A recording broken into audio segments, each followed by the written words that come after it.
오늘은 이제 히브리서 볼 건데요. 준비되셨습니까? 그 성경 펴셔가지고 히브리서 펴놓으시고 그렇게 보시면 될 것 같아요. 히브리서 많이 읽어보셨습니까? 얼마나 읽어보셨어요? 사실 오늘 히브리서 말고도 그 일반 서신 있잖아요. 히브리서, 야고보서, 베드로전서, 베드로후서, 또 요한일서, 요한이서, 요한삼서, 유다서 이런 것들을 다 한꺼번에 보려고 했는데 일주일 동안 보는데 히브리서만 보는데도 일주일이 다 지나갔어요. 그래서 오늘은 히브리서만 보도록 하겠습니다. 오늘 말씀은 히브리서 어떻게 읽을까인데요. 먼저 히브리서를 얼마나 알고 계시는지 그것을 좀 알아보기 위해서 사전 학습 질문 3개를 드리도록 하겠습니다. 보세요. 첫 번째 질문은 모든 것을 만드시고 모든 것을 보존하시는 하나님께서는 많은 아들들을 영광에 이르게 하시려고 그들의 구원의 창시자를 무엇을 통해서 완전케 하시는 것이 마땅하다 그랬는데요. 그 무엇이 무엇일까요? 이런 식으로 하게 될 줄 몰랐죠. 제가 원래 사지선다 전문입니다. 히브리서 2장 10절에 나오는 건데요. 내용이 뭘까요? 다 몇 번이에요? 손으로 해보세요. 손으로. 2번? 그래요. 이렇게 하면 되지. 답은 2번인데요. 우리가 이제 여기서 알아야 되는 것이 뭐냐면 히브리서 2장 10절에서 하나님께서는 이렇게 말씀하세요. 예수 그리스도가 그냥 구원이 아니라 예수 그리스도가 고난을 받은 것이 그것이 너희의 구원을 이루었다. 이렇게 말하는 책이 바로 히브리서입니다. 두 번째 질문 한번 보도록 하겠습니다. 예수께서는 우리를 위해 앞서 달려가신 분으로 그곳으로 들어가셔서 뭐뭐뭐의 계열을 따르는 영원한 대제사장이 되셨대요. 6장 10절에 들어가는 이 말씀은 뭘까요? 맞아요. 그래요. 3번 맞아요. 그랬습니다. 멜기세덱의 계열이라고 그랬는데 뭐 다른 번역에서 멜기세덱의 반차라고 표현하기도 하는데요. 멜기세덱이 뭡니까? 누구예요? 아버지도 없고 어머니도 없고 우리 뭐 보통 하는 말에는 그 욕이 되겠지만 이 사람은 아예 기원이 없다는 얘기입니다. 영원하다 이런 얘기인데요. 그 영원하신 어떤 근원을 가신 그런 분이 바로 예수님이다 이런 뜻이에요. 하나만 더 보도록 하겠습니다. 믿음이 없이는 하나님을 기쁘시게 할 수 없습니다. 어디선가 본 것 같은 그런 말씀입니다. 찬양에서도 들었고요. 그러므로 하나님께 나아가는 사람은 하나님이 계신 것과 하나님 그분을 간절히 찾는 사람들에게 상 주시는 분임을 믿어야 합니다. 누구를 예로 들면서 이런 말을 했을까요? 히브리서 11장이 다 믿음의 장인데 뭐 아벨도 있고 에녹도 있고 아브라함도 있고 모세도 있고 다 있는데 누구를 말하다가 이게 나왔을까요? 요건 한번 찾아보세요. 히브리서 11장 6절. 찬양은 이건 부르는데 이게 누구 얘기하다가 나온 건지 모르면 안 되는 거잖아요. 그렇죠? 손가락을 해보세요. 몇 번이에요? 맞아요. 요거는 에녹입니다. 에녹. 2번. 그래요. 요 말씀이 에녹의 믿음을 나름 자랑하려고 하다가 이 말이 나온 것임을 알면 되겠습니다. 이렇게 좀 알아봤는데요. 좀 내용이 왔습니까? 보겠습니다.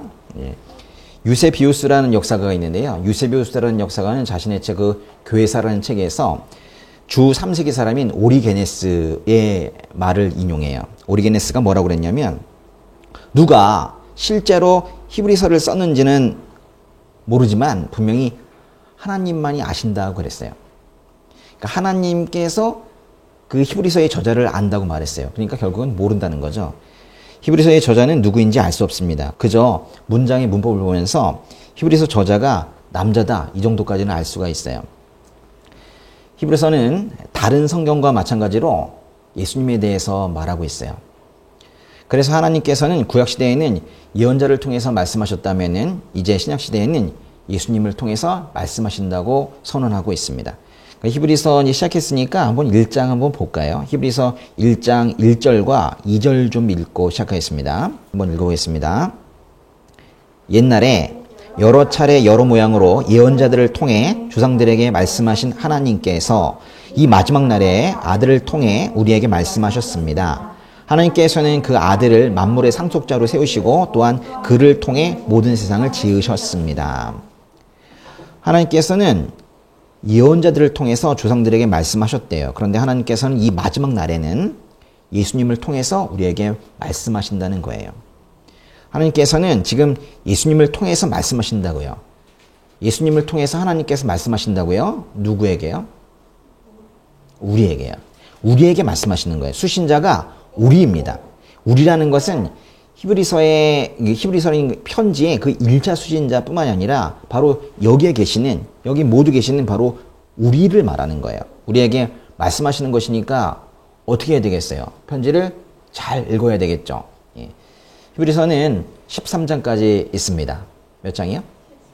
13장까지 있습니다. 사실 저자는 하나님만이 아신다고 했지만 그래도 우리는 마지막 장인 그 13장을 통해서 편지 쓴 사람이 누구인지 또 수신자는 누구인지를 어느 정도는 대략 짐작해 볼 수는 있어요. 히브리서 저자는 수신자들에게 이렇게 권면합니다. 형제를 사랑하라고, 나그네를 대접하라고, 음란하지 말라고, 돈은 사랑하지 말라고 그렇게 권면을 합니다. 그리고 무엇인가 기억하라고 그래요. 무엇인가 생각하라고 그래요. 무엇을 기억하고 생각하라고 그랬을까요? 히브리서 저자가 수신자에게 도대체 무엇을 기억하고 생각하라고 했는지, 무엇을 리멤버 하라고 했는지 한번 살펴보도록 하겠습니다. 히브리서 13장 3절인데요. 찾으셨으면 같이 한번 읽어보도록 하겠습니다. 여러분은 자신이 함께 갇혀 있는 것처럼 감옥에 갇힌 사람들을 기억하십시오. 여러분도 몸을 가진 사람들이니 학대받는 사람들을 기억하십시오. 어떤 사람들을 기억하십시오라고 했어요. 감옥에 갇힌 사람들, 또 학대받는 사람들 그랬죠. 자신이 갇혀 있는 것처럼 감옥에 갇힌 사람들을 기억하래요. 그러니까 뭔가 갇혀본 적이 있는 것 같네요. 또 학대받는 사람들을 기억하라고 합니다. 말씀을 보니까 이 편지가 써진 이 시기는 기독교 박해의 시기였던 것 같아요. 사실상 이 시기는요, 네로 황제가 기독교를 박해하고 있던 그런 때입니다. 자신이 로마에 불질렀잖아요. 그리고 놓고는 전방위적으로 정치적 압박을 받으니까 그걸 다른 누구에게 뒤집어 씌우기 위해서 골라낸 것이 바로 그리스도인입니다. 히브리서 저자는 수신자들에게 자신들이 마치 감옥에 갇혀 있는 것처럼 감옥에 갇힌 사람들을 기억해야 한다 이렇게 말하고 있어요. 육신을 가지고 있어서 고통이 무엇인지 아니까 학대받는 사람들도 제발 기억하라고 그렇게 말하고 있어요. 히브리서의 수신자들은 고난을 기억할 뿐 아니라 직접 고난을 겪기도 했던 것 같아요. 그들은 고난 가운데 큰 싸움을 이겨낸 지난 날들을 기억하고 있습니다. 어려웠던 시간들을 알고 있어요. 비방과 환난으로 구경거리가 되어 했던 그 과거를 가지고 있는 사람들입니다. 그래서 이제 감옥에 있는 사람을 긍휼히 여겼던 것도, 기쁘게 자신의 소유물을 빼앗긴 것도 다 칭찬받고 있어요. 현재 자신의 소유물을 기쁘게 빼앗길 수 있었던 이유는 아마도 이들이 먼 미래에 얻게 될 그 영원한 재물, 그것이 자신의 것이라고 생각했기 때문일 거예요. 히브리서의 수신자들은 오직 믿음으로 고난을 겪어냈고 함께 고난 중에 있었던 사람들을 돕기도 했던 그런 사람들입니다. 이렇게 히브리서 수신자들처럼 예수님을 주인으로 고백했다가 핍박을 받는 것은 그거는 절대로 흉이 아니에요. 자신을 그리스도인으로 소개했다가 핍박을 받는 것은 조롱거리가 아니라는 말이에요. 그것은 히브리서가 써졌을 때인 1세기도 그렇고 지금인 21세기도 그런 겁니다. 그리스도인은 조롱거리가 아니에요. 교회는 믿음을 지키려 하다가 어려움에 빠진 사람들을 그래서 적극적으로 도와야 합니다. 그게 교회가 해야 될 일 중에 하나예요. 히브리서 13장 23절 한번 읽어볼까요? 보겠습니다. 우리 형제 디모데가 석방된 것을 알려드립니다. 그가 속해 오면 내가 그와 함께 여러분을 만나보게 될 것입니다. 이 말씀을 보면 히브리서 저자는 디모데와 친했던 것 같아요. 히브리서 저자는 디모데와 함께 그 여러분이라는 사람들을 만나고 싶어 했어요. 이 디모데는 분명히 바울의 그 믿음의 아들 그 디모데였을 거예요. 우리는 이 디모데라는 이름을 보면서 이 편지가 언제쯤 써진 것인지 어느 정도 추측할 수는 있어요. 이제 앞에 2장으로 한번 가보겠습니다. 히브리서 2장의 3절에서 우리는 히브리서 저자에 대한 어떤 정보를 얻을 수가 있어요. 한번 보겠습니다. 히브리서 2장 3절인데요. 시작. 우리가 이 큰 구원을 무시한다면 어떻게 징벌을 피할 수 있겠습니까? 이 구원은 처음에 주께서 말씀하신 것이며 들은 사람들이 우리에게 확증해 준 것입니다. 보세요. 이 말씀은요. 모세 율법에도 불순종하면 그때 징벌을 받았는데 예수님께서 직접 선포하신 구원을 만약에 등한시한다면 얼마나 큰 징벌을 받겠느냐 그런 말씀이에요. 그런데 이 말씀을 보면은 저자는 우리라는 표현을 쓰고 있죠. 우리. 이제 분명히 그 우리에는 저자가 포함되어 있는데요. 주님께서 말씀하신 구원을 들은 사람들이 우리에게 그 구원의 내용을 확증해 주었어요. 잘 보세요.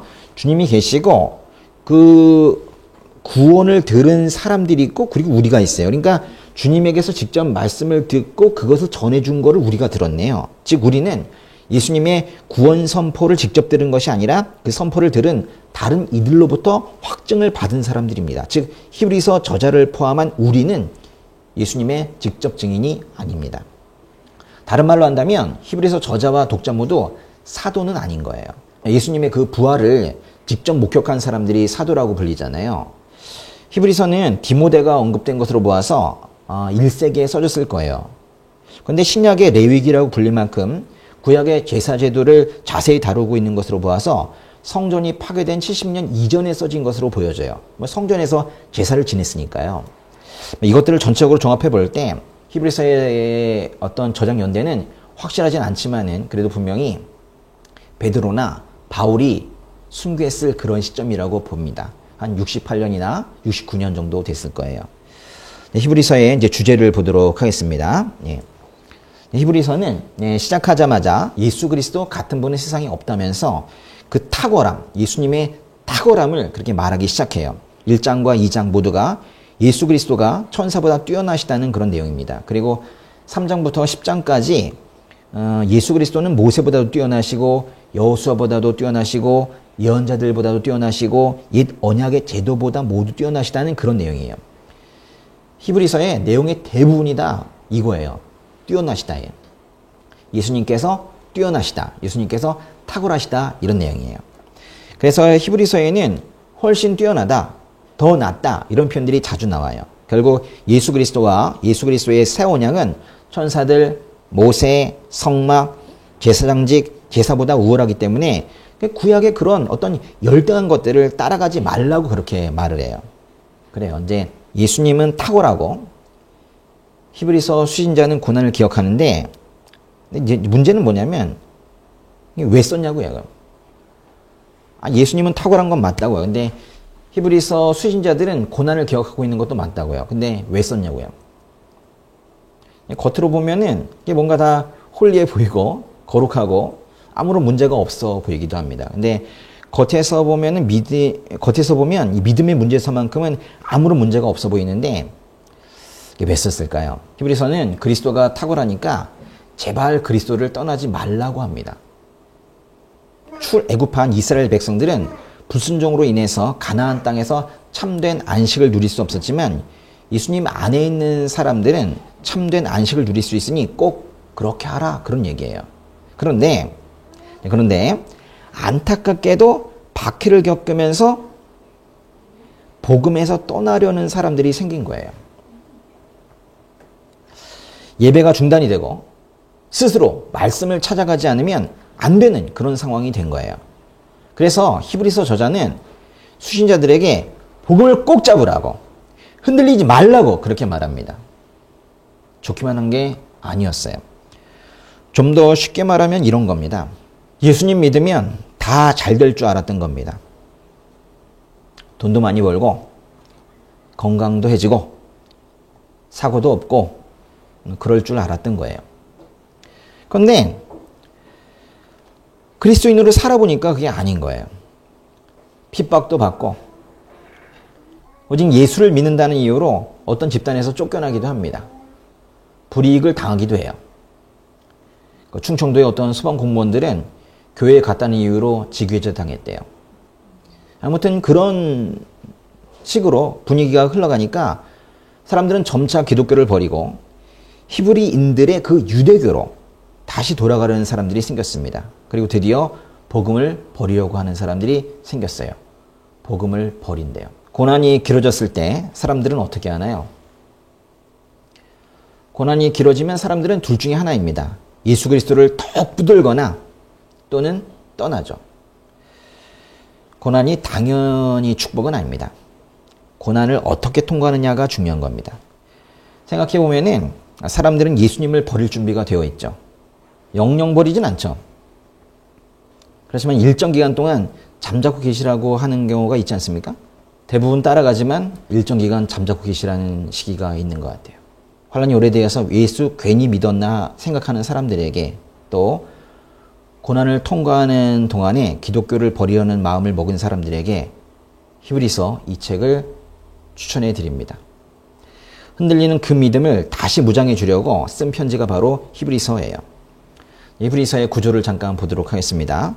히브리서를 굳이 두 부분으로 나눈다면 10장 18절과 10장 19절에서 나눌 수 있을 거예요. 몇 절이요? 10장 18절과 10장 19절에서 나눌 수 있을 겁니다. 1장 1절부터 10장 18절까지, 그러니까 중간에서 애매하게 나눠지긴 하는데요. 1장 1절부터 10장 18절까지는 이런 얘기예요. 예수님은 뛰어나시다. 하나님께서 세우신 모든 사역자보다도 예수님은 뛰어나세요. 그리고 하나님께서 정하신 제사, 제도 등 언약제도보다도 더 뛰어나시다는 그런 내용이에요. 10장 19절부터 끝까지 13장 25절까지는 그러니까 예수님을 따르자는 거예요. 뛰어나신, 탁월하신 예수님을 따르자는 거예요. 이 부분은 그래서 믿음의 선조들 이야기도 나오고 예수님 이야기도 나오는데, 믿음의 선조들과 예수님을 본을 삼아서 우리가 그렇게 살자는 그런 내용이에요. 10장 18절까지는 예수님은 뛰어나다. 10장 19절부터 끝까지는 그러니 그 예수님을 따르자, 이런 얘기라고요. 그러면 이제 히브리서가 두 개로 갈라지는 10장 18절과 10장 19절을 한번 읽어보도록 하겠습니다. 한번 읽어볼게요. 히브리서 10장 18절 시작. 이와 같이 죄와 불법이 용서된 곳에서는 더 이상 죄를 위한 헌물이 필요 없습니다. 그러므로 형제 여러분, 우리는 예수의 피로 인해 지성소에 들어갈 담대한 마음을 갖게 됐습니다. 18절 얘기는요, 옛 언약보다 새 언약이 더 우월하다는 그런 말씀이에요. 근데 19절이 이렇게 시작하죠. 그러므로 우리는 예수 그리스도로 인해 하나님께 나아갈 수 있는 담대함을 얻었다는 거예요. 19절에 그러므로 라는 말은 참으로 많은 의미를 포함하고 있는 거예요. 그러므로는 이 책의 그 앞의 내용 모두를 받는 말이에요. 예수님께서 이렇게 신학적으로 탁월하니까, 뛰어나시니까 우리는 예수님을 따라야 한다, 이렇게 연결이 되고 있는 거예요. 이제 본문 좀 보도록 하겠습니다. 이제 제가 생각하는 본문 몇 절인데요. 한번 보겠습니다. 제일 처음에 보실 본문은 히브리서 1장 4절이에요. 히브리서 1장 4절 한번 찾아보세요.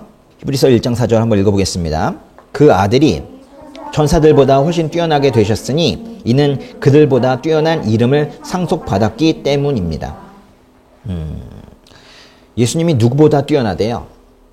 천사들보다 뛰어나다고 하죠. 예수님은 천사보다 우월합니다. 천사는요, 인간의 모습을 하고 있고 하나님을 섬기고 인간을 인도하고 보호하고 율법을 계시하는 그런 영적인 존재라고 성경은 말하고 있습니다. 분명히 천사는 실제하고 있는데 우리 대부분은 천사를 볼 수 없죠. 깨끗한 영안으로만 볼 수 있는 것 같아요. 그런데 그 예수님은 천사보다 우월하다는 거예요. 하나님은 예수님께 너는 내 아들이다 이렇게 말씀하셨지만 천사들에게는 한 번도 아들이라고 말씀하신 적이 없습니다. 천사들은 구원받을 성도들을 섬기지만 구원 자체는 예수 그리스도께서 주시는 거예요. 어떤 면으로 보더라도 예수님은 천사보다 뛰어나시다는 얘기예요. 그러니까 예수님 이외의 다른 쪽으로 빠지지 말라, 그렇게 말하는 겁니다. 히브리서 2장으로 한번 넘어갈까요? 히브리서 2장의 10절입니다. 히브리서 2장 10절 한번 읽어보겠습니다. 모든 것을 만드시고 모든 것을 보존하시는 하나님께서는 많은 아들들을 영광에 이르게 하시려고 그들의 구원의 창시자를 고난을 통해 완전케 하시는 것이 마땅합니다.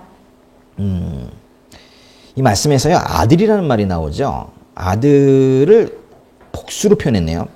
아들들, 이렇게 복수로. 하나님의 많은 아들들. 예. 예수 그리스도께서 하나님의 아들이지만 그를 따라서 입양이 되어서 또한 아들이 된 많은 성도들이 있죠. 그 성도들을 구원하시기 위해서 구원의 창시자를 완전케 하셨는데 그게 바로 고난을 통해서 완전케 하셨다는 거예요. 구원은 예수님의 고난의 결과임을 꼭 알아야 합니다. 이렇게 2장까지는 천사보다 뛰어나신 예수님에 대해서 말하는데요. 3장부터는 모세, 제사장 이런 것보다 더 뛰어난 예수 그리스도에 대해서 말하고 있습니다. 히브리서 3장으로 한번 가볼게요. 히브리서 3장의 3절 한번 읽어보겠습니다. 그러나 마치 집을 지은 사람이 그 집보다 더 존귀한 것 같이 그분은 모세보다 더 큰 영광을 받기에 합당하십니다. 그렇죠. 예. 집보다는 그 집을 지은 사람이 더 존귀하죠. 한마디로 하면 예수님이 모세보다 더 뛰어나다는 그런 말이에요. 모세는 시내산에서 하나님으로부터 율법을 받았고 그 하늘의 식양을 따라서 이 땅에 성막을 짓는 일도 충성을 다해서 다 했어요. 그러나 그 모든 율법을 완성시켜서 영광을 받기에 합당한 예수 그리스도는 모세보다 더 뛰어난 분이세요. 모세가 아무리 충성스럽다고 하더라도 모세는 하나님의 종이죠. 그러나 예수님은 하나님의 아들이시라는 거예요. 모세가 율법을 받았지만 사람들은 그것에 불순종하고 불신해서 하나님의 안식에 들어가지 못했습니다. 그러나 이제 다시는 하나님의 아들을 따르지 않아서 하나님의 안식을 잃어버리는 잘못은 하지 말라 이렇게 말합니다. 이렇게 확실한 그런 복음이 있는데 확실하게 구원받는 길이 있는데 왜 그걸 놓치려고 하냐 이렇게 말하고 있는 거예요. 히브리서 4장 2절도 중요한 말씀인데요. 한번 읽어보겠습니다. 히브리서 4장 2절 그들처럼 우리도 복음 증거를 받은 사람들입니다. 그러나 들은 말씀이 그들에게 무익했던 것은 그들이 들은 말씀과 믿음을 연합시키지 않았기 때문입니다. 그들도 우리도 복음 증거를 받은 사람들이에요. 그들은 누구이고 우리는 누구예요? 그들은 출애굽 세대이고 우리는 교회입니다. 이 말씀은 사실 교회와 출애굽 세대를 비교하는 것인데 교회도 출애굽 세대도 모두 하나님의 말씀을 받은 건 맞아요. 그런데 출애굽 세대는 말씀과 믿음을 연합시키지 않아서 말씀이 주는 그 유익을 얻지 못했다는 거예요. 그러니까 중요한 건 말씀이에요, 믿음이에요. 두 가지가 연합하는 게 중요하다는 거예요. 질문이 그랬습니까?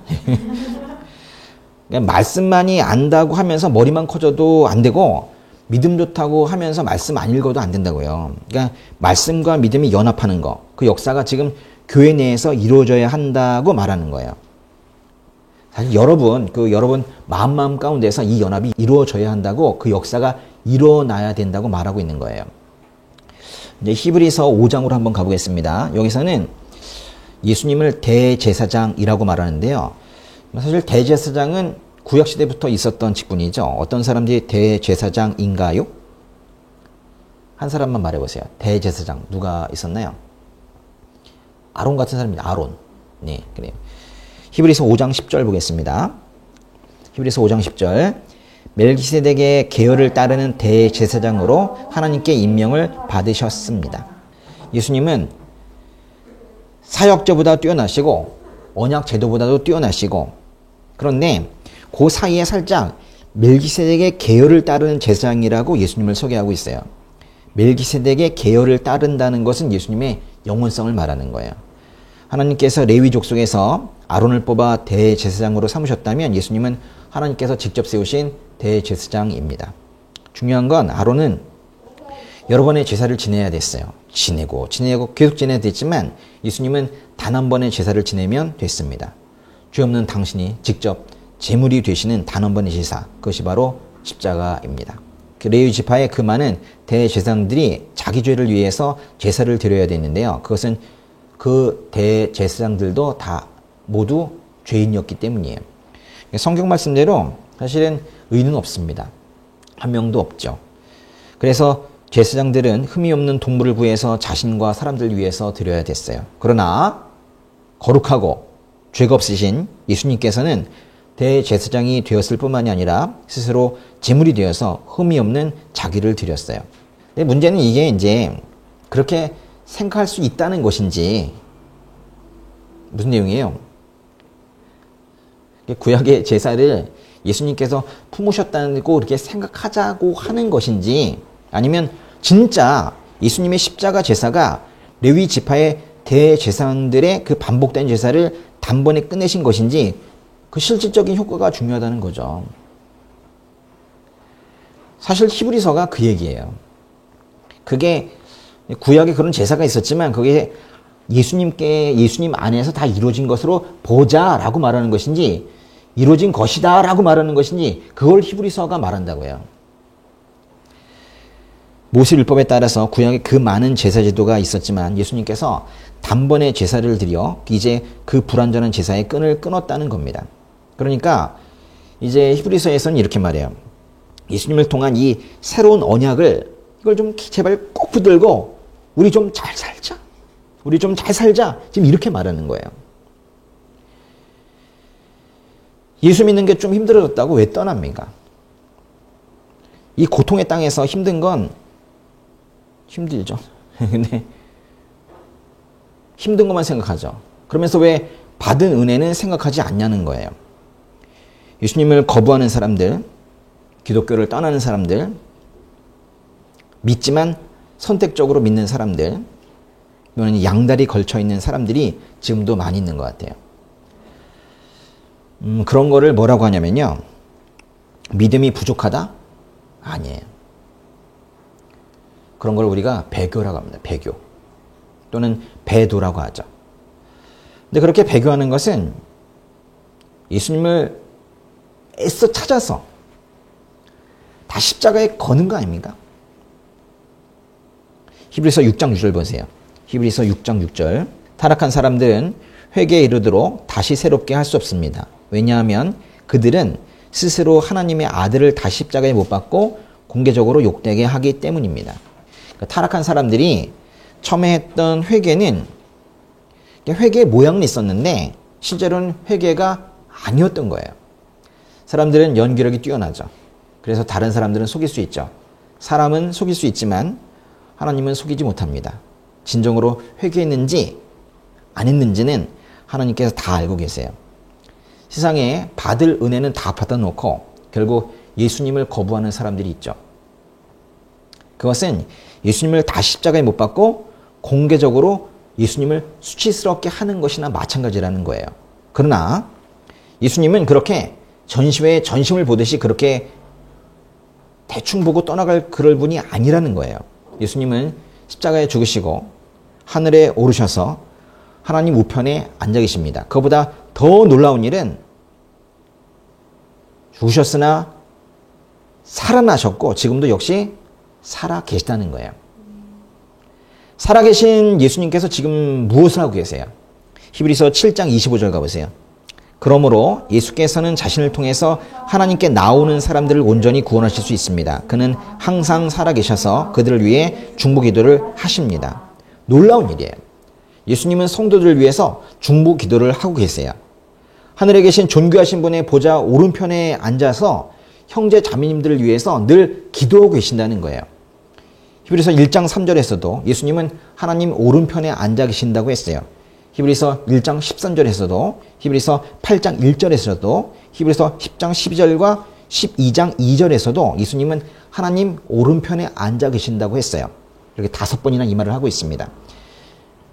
예수님께서 하나님의 오른편에 앉아 계시다는 것은 예수님이 그 하나님의 주권, 하나님의 통치, 그거를 모두 가지고 계신다는 그런 말이에요. 예수님이 하나님 오른편에 앉으셨다는 말씀은 예수님께서 하신 구원사역이 완전히 완성되었다고 말하는 것과도 같습니다. 예수님은 이 땅에 오셨고 이 땅에서 하실 일을 다 이루셨고 그리고 하늘에 오르신 거예요. 사실 예수님의 존재는 이래서 현재 우리의 삶과 관련이 있습니다. 종교 따로, 현실 따로가 아니고 삶 따로, 신앙 따로가 아니고 다 묶여 있다는 거예요. 예수님이 그저 역사 속에 그런 예수로 끝났다면 우리는 성경을 통해서 예수님의 가르침만 좀 배우면 되지만 예수님께서 지금 만약에 살아계셔서 중보기도를 하고 계시다면 이건 말이 달라지는 거예요. 예수님은 십자가에 자신을 들여서 자신의 피로 영원한 구속을 완성하셨어요. 그것은 피였습니다. 참으로 피 흘림이 없으면 죄사함도 없습니다. 우리는 이 사실을 믿을 수 있는 시간이 한정이 되어 있어요. 피가 있어야 구원이 된다는, 죄사함이 된다는 이 사실을 믿는 것이 시간적 한계를 가지고 있다고요. 바로 죽기 전까지입니다.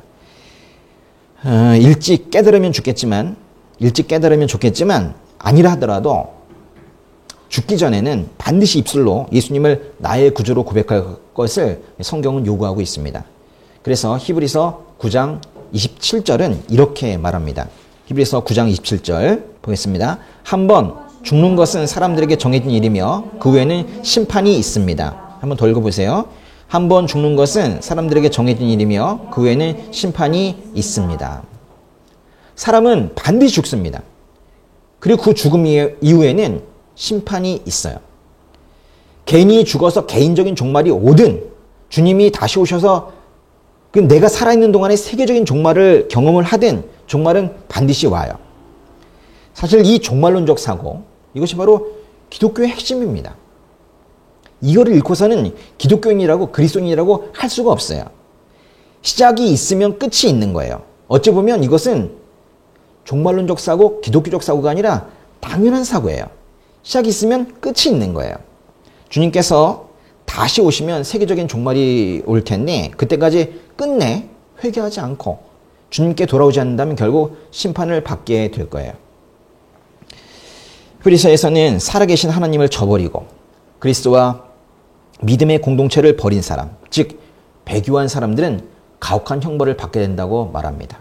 예수 그리스도를 떠나는 이들은 하나님의 아들을 짓밟고 가요. 그리고 언약의 피를 부정한 것으로 여깁니다. 은혜의 성령도 모독합니다. 이런 것들은 모두가 다 진리를 고의적으로 거부하는 그런 행위예요. 이런 사람들은 심판을 통해서 영원한 형벌을 받을 수밖에 없다는 게 바로 히브리서의 가르침이에요. 히브리서는 묵직합니다. 예. 히브리서가 결국 말하고 싶은 게 뭐겠어요? 다 말씀을 드리긴 했는데요. 이렇게 말할 수도 있을 거예요. 그래, 너희가 받기 때문에 힘든 거 알아. 예수 믿는 게 자체가 겉으로 보기에는 쉽지만 그렇게 쉽지가 않은 것도 알아. 그러나 그런 어려움 때문에 영생을 버린다는 게 말이 되냐? 수모 때문에 살아계신 주님을 저버린다는 게 말이 되냐? 예수님은 구약의 그 모든 제사제도 장막, 제사장 제도보다도 더 뛰어나신 분이라고. 예수님 떠나지 말라고. 예수님 떠나는 것은 종교 버리는 게 아니라 삶을 버리는 거야. 그 끝은 영원한 형벌밖에 없어.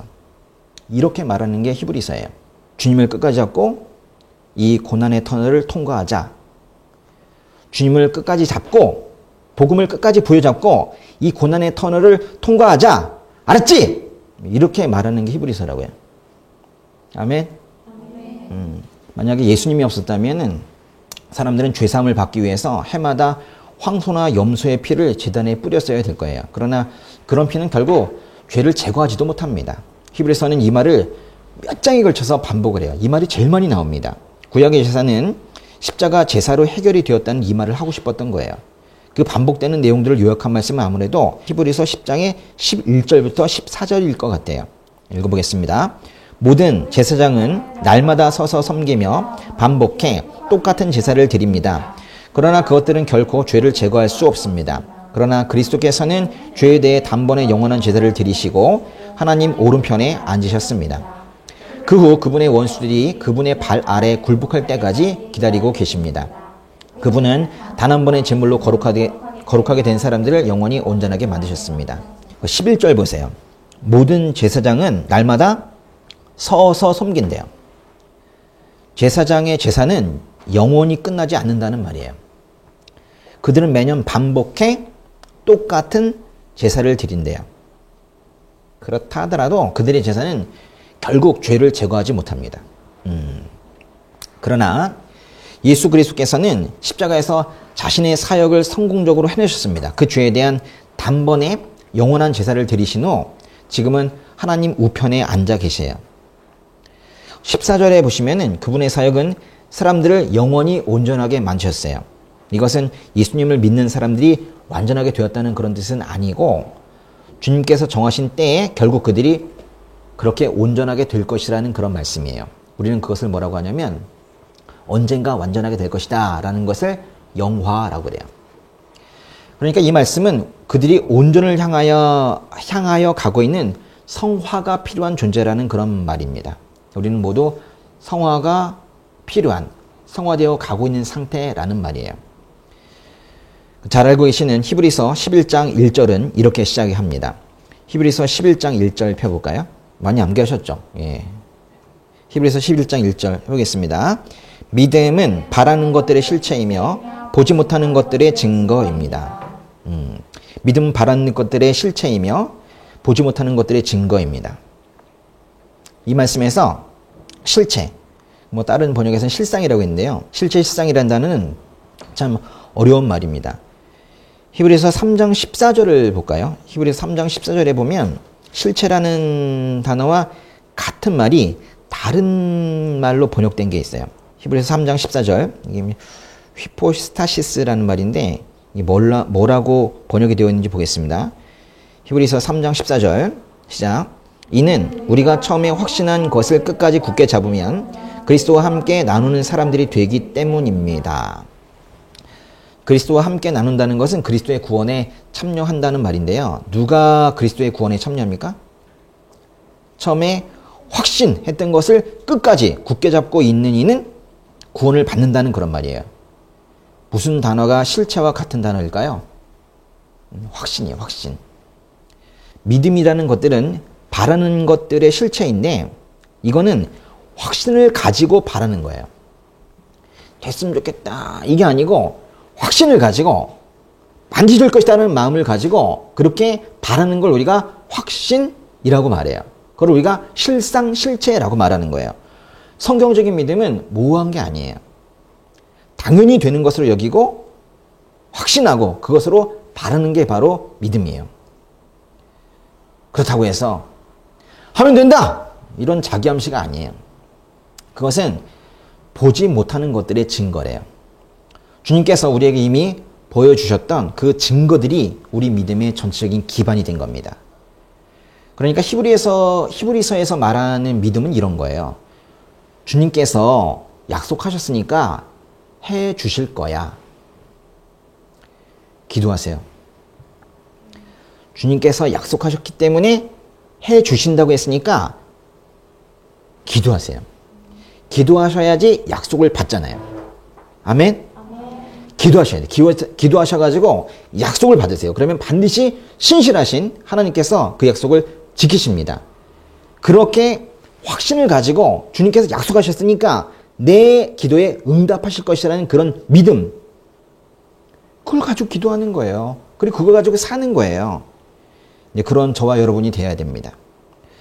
이렇게 이제 11장을 시작하면서 믿음을 정의한 히브리서는 11장 전체에 걸쳐서 구약 성경에 있었던 많은 인물들을 소개해요.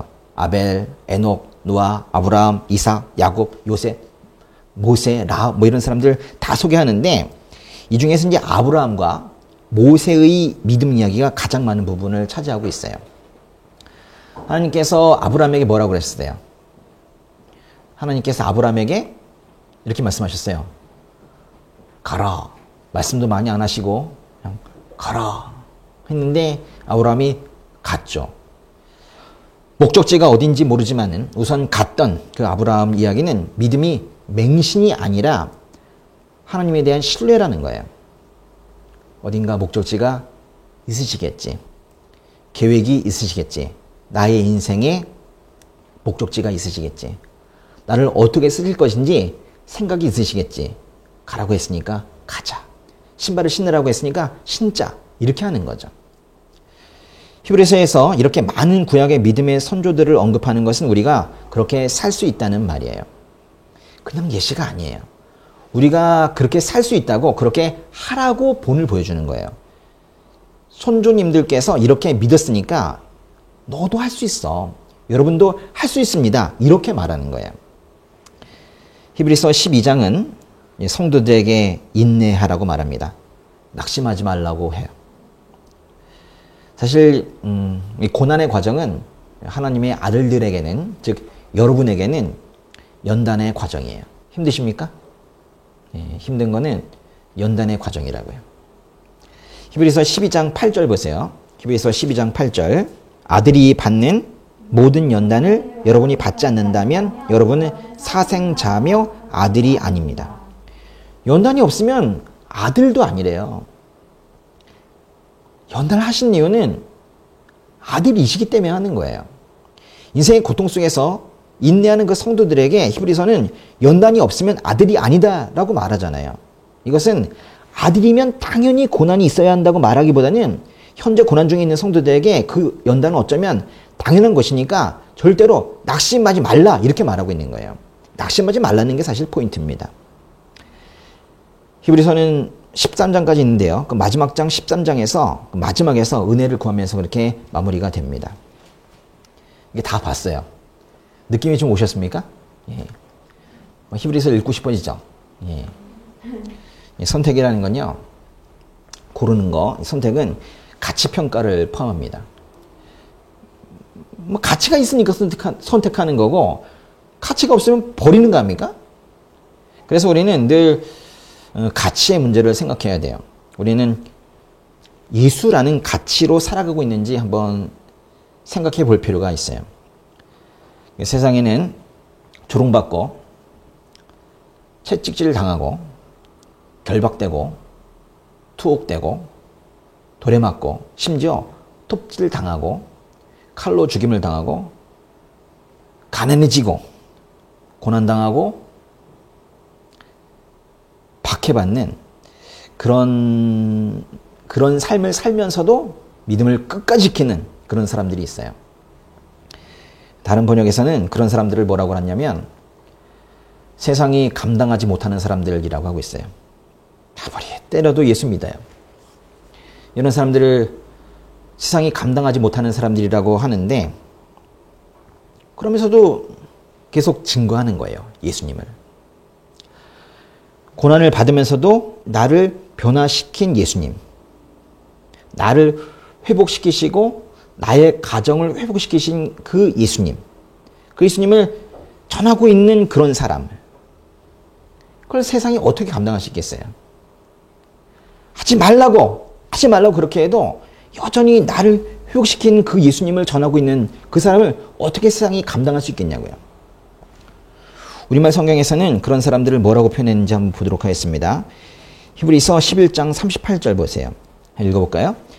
세상은 그들에게 가치가 없었습니다. 그래서 그들은 광야와 산과 동굴과 땅굴 등에서 떠돌며 살았습니다. 괄호 안에 그 말씀 보세요. 세상은 그들에게 가치가 없었습니다. 세상은 그들에게 가치가 없었대요. 이야말로 진짜 감당이 안 되는 사람들이에요. 그러면 이 사람들이 이제 가치평가 중에서 이 세상은 가치평가에 낙지점을 받은 것이고 가치평가를 하면서 뭔가 가치가 있다고 여기는 뭔가가 있었던 것 같아요. 이 사람들이 무엇을 가치 있다고 여겼습니까? 그러니까 바울 앞에 나오는 히브리서 11장 26절 보세요. 히브리서 11장 26절 읽어보겠습니다. 그는 그리스도를 위해 당하는 수모를 이태의 보화보다 더 가치 있는 것으로 여겼습니다. 이는 그가 상을 바라왔기 때문입니다. 이거는 모세 이야기입니다. 모세. 물론 모세의 태도이긴 하지만 이게 바로 세상이 감당할 수 없는 사람들의 모습이에요. 먹고 사는 문제, 사회적으로 상승하는 문제, 소유물이 늘어나는 문제, 사람들이 나를 어떻게 바라보는가 하는 문제, 뭐 이런 것들이 다 세상의 가치와 관련된 문제들 아닙니까?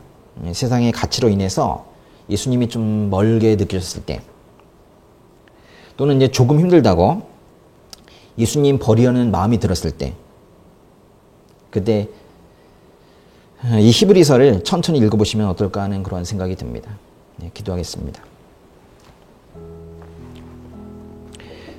하나님 아버지, 이 죄악의 땅에 자녀들을 보내놓으시고 얼마나 마음이 아프실까요?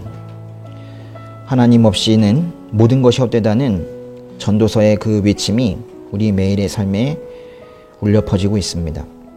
하나님, 바라는 것은 우리 성도님들이 어떠한 세상이 오더라도 믿음 흔들리지 않고 예수라는 가치를 붙들고 살게 되기를 바랍니다. 이 땅의 썩어 없어질 것들에 매달리다가 결국 허망함을 느끼고 마는 그런 삶 살지 않도록 장차 이들에게 주어질 그 미래의 보화를 기다리며 살게 해주세요. 힘든 시간을 보낸 성도님들에게 주님께서 큰 위로 주시고 그 인내의 끝에는 주님과의 영광의 시간이 있음도 확신하게 해주세요. 주님 감사합니다. 예수님의 이름으로 기도드립니다. 아멘.